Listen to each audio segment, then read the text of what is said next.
Halo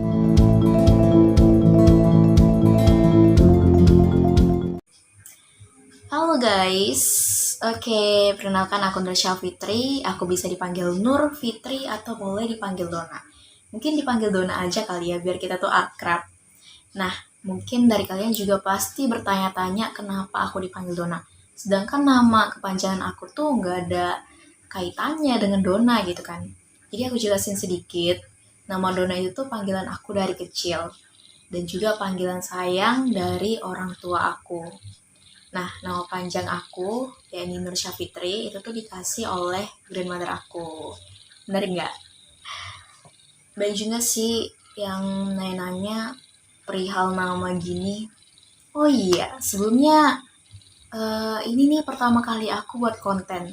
Dan sebenarnya keinginan aku buat konten itu tuh udah lama banget, tapi nggak kesampaian. Ya karena aku juga banyak kegiatan kuliah, dan juga kegiatan kampus. Nah, kali ini aku ada kesempatan buat konten aku kali ini ngebahas tentang mental healthy. Kenapa aku bahas tentang kesehatan mental? Ya karena gak hanya kesehatan fisik yang perlu, tapi kesehatan mental juga perlu. Terlebih lagi, kesehatan mental itu tuh mempengaruhi kesehatan fisik. Bahkan kesehatan mental itu benar-benar sangat penting.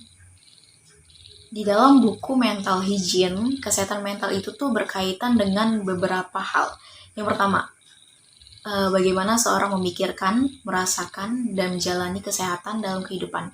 Yang kedua, bagaimana seseorang itu mengevaluasi dengan berbagai alternatif, solusi, dan bagaimana mengambil keputusan yang dihadapi. Jadi kesehatan mental itu apa sih? Jadi kesehatan mental itu tuh ialah kesehatan yang dijaga, dibentuk baik itu dari lingkungan keluarga, masyarakat, dan sosial. Kesehatan mental itu sebenarnya meliputi seluruh aspek, baik itu aspek perkembangan diri, cara kita berhubungan dengan orang lain, terus bagaimana cara kita dalam mengambil keputusan.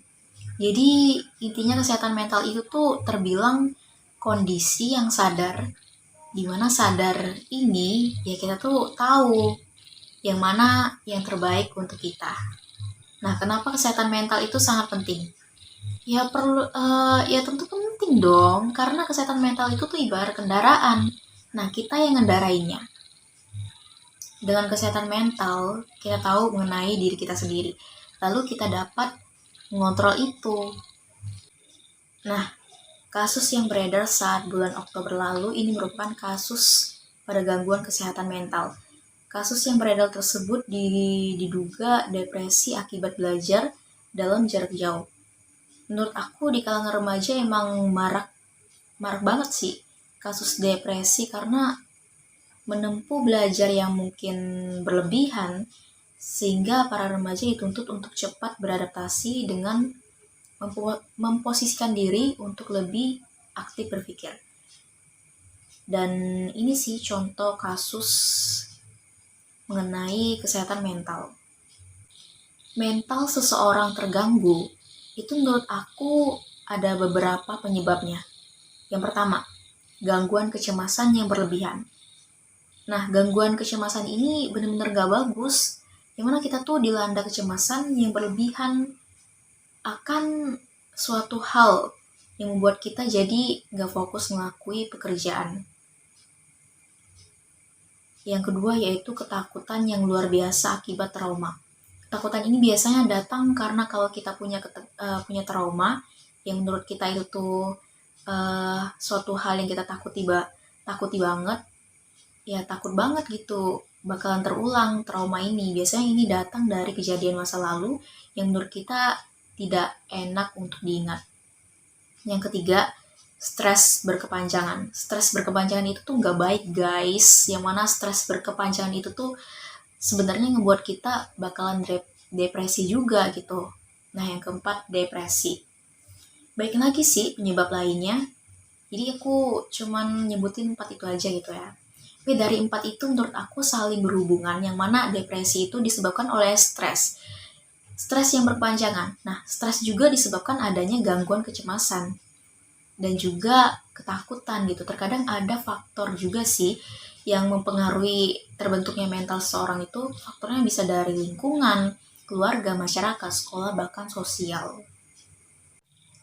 Jadi sedikit cerita, aku juga pernah ngerasain stres, tapi ini stres yang aku alami ini merupakan stres yang aku sadari dan juga stres yang dapat aku atasi sendiri. Mungkin hampir sama kasus yang sebelumnya. Jadi aku pernah merasa down dan ngerasa mental aku tuh benar-benar jatuh. Di satu sisi lain aku juga punya masalah keluarga, dan di sisi lain masalah kayak bersamaan datang gitu, mulai dari tugas kuliah yang begitu numpuk gitu kan, kegiatan kampus yang gak bisa aku manajemenin.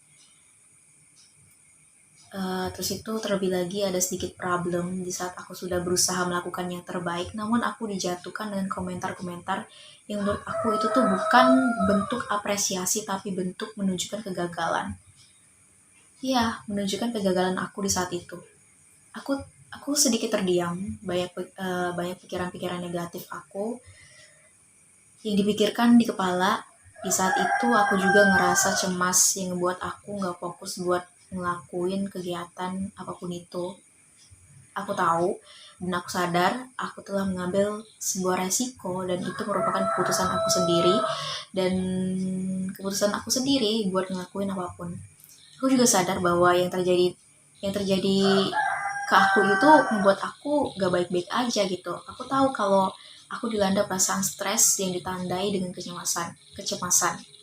Dan juga aku paham kalau kesehatan mental aku tuh gak baik-baik aja gitu kan. Oke, setelah problem yang aku lewatin ini, ya mungkin ini suatu yang kecil tapi efeknya akan besar. Dan aku tahu kalau aku itu sebenarnya stres, lalu aku perlahan berusaha untuk mengubah kondisi aku yang sebelumnya nggak baik-baik aja, yang harus jadi baik-baik aja gitu. Coba deh, masalah sekecil ini nih kalau kita nggak bisa ngebawa diri kita yang mungkin aja kita bisa berlama-lama terlarut dan berujung ke hal-hal yang gak baik.